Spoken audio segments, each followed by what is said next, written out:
Okay, well, integrated reporting I like to express as actually integrated thinking with a resultant integrated report. It's really important that we break that out.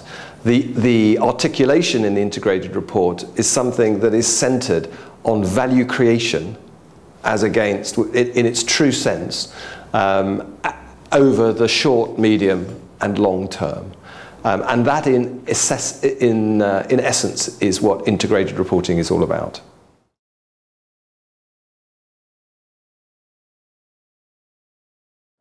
Well, in the public sector, of course, the key is around what value are you trying to create and for who. And in fact, that's one of the key elements of what we now need to investigate as we go into 2015, where the value creation has been around stock values, stock price values, and the value of the firm. And now we have a different audience from what we call the providers of financial capital in the corporate sense. And we need to investigate within different government departments, different public sector organizations, who are you creating value for?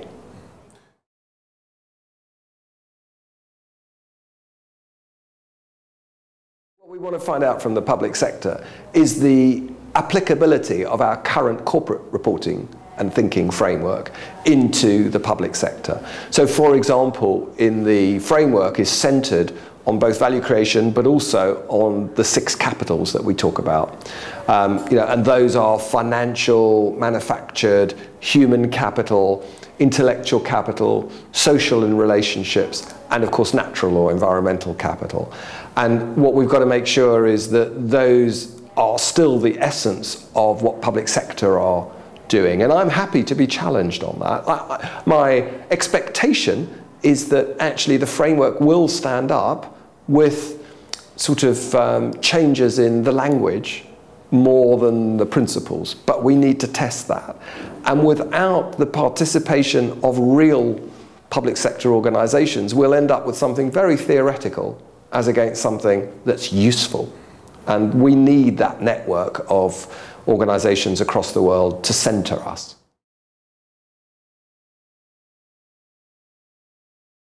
Well, the key is to make sure that we have both public sector organizations from the different, I dread to use the word sector, but for the whether it's government departments or the organizations that actually are providing services to the public or whatever it happens to be, state-owned enterprises. So we need a cross-section of that, and we also need, very significantly, need a global presence. So it's no good if it's all UK and America. It needs to be truly global. And so we need anything from 20 to 50 organizations that give us that representation.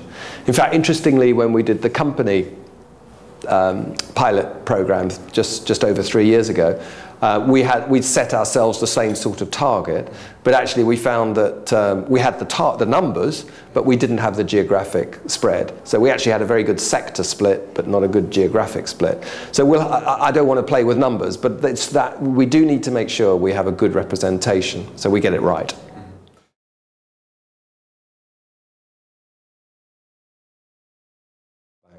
So some of the key players that are involved, certainly some of the big names, if you like, include the World Bank itself, which is right in the middle of a major program of doing integrated reporting, and in the whole sense of that. The UN Development Programme is another one of the big hitters.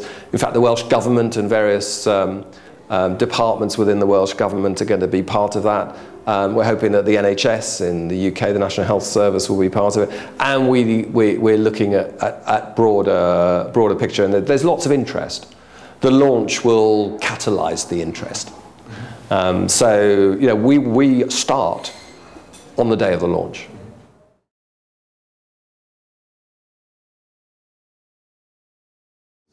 Yeah, I mean, let's understand, reporting in itself is useless. Right, that's an over-exaggeration, but nonetheless, what we are talking about is if you don't believe that reporting influences behavior, and if you don't believe in the fact that this is about the integrated management or the fact that the business is looking in the short, medium and long term and it's encouraging that, then actually what we're doing is just of no relevance. It could be seen as another report rather than what we feel it is an umbrella of reporting. It could be seen as just more compliance. And if that is what it ends up as, then we have failed. You know, in some of the corporate sense, I'm worried in certain parts of the world that we will end up with a regulation to do integrated reporting and it'll become a compliance exercise. In my view, we failed. Our idea is to influence behavior and influence longevity. And so when you talk about the sustainability, what we want to see in the report is an articulation of why this organization is sustainable and delivering on on what it's set out to do. And that is the essence of integrated reporting. And so to me, success is about change and sustainability of organizations, about their mission and their vision, not about the past.